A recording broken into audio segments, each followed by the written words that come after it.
आम्ही उत्तर भारत दक्षिण भारत या सगळा प्रवास महिला बचत गटाच्या महिलांना एक विरंगुळा मिळावा आणि नवीन काहीतरी पर्यटन बघायला मिळावे या हेतून सातत्याने आमचा चाललेला हा उपक्रम असतो।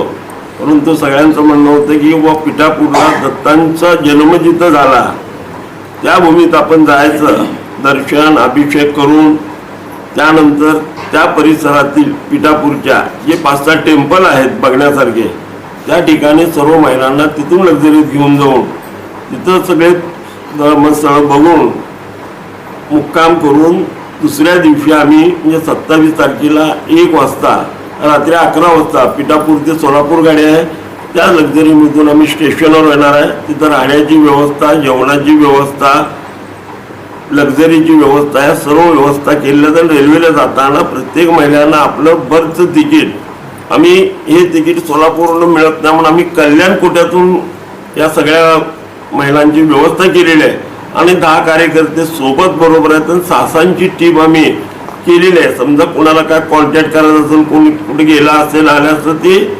आपल्यालाच संपर्क व्हावा या दृष्टीनं नियोजनबद्ध या पिठापूरची आमची व्यवस्था केलेली आहे। बोला।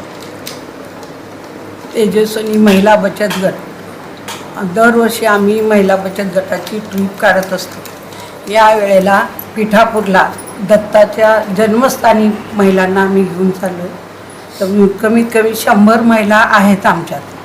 तर हे 24 जानेवारी दिवशी आम्ही दुपारी 2ला गाडी आहे आणि यायची वेळ 26 तारीख त्या दिवशी रात्री 11ला गाडी आहे। हे सगळे जवळजवळ जेवढे देवस्थान आहेत ते दाखवून आणणार आहोत। आजचा कार्यक्रम काय होता? आजचा हळदी कुंकाचा कार्यक्रम करून ह्या ट्रीपला जाण्यासाठी मीटिंग बोलवली होती। किती लोक आहेत साधारण? 100 लोक आहेत, 100-125 पर्यंत आहेत। नियोजन कसं आहे एकंदरीत तुमचं?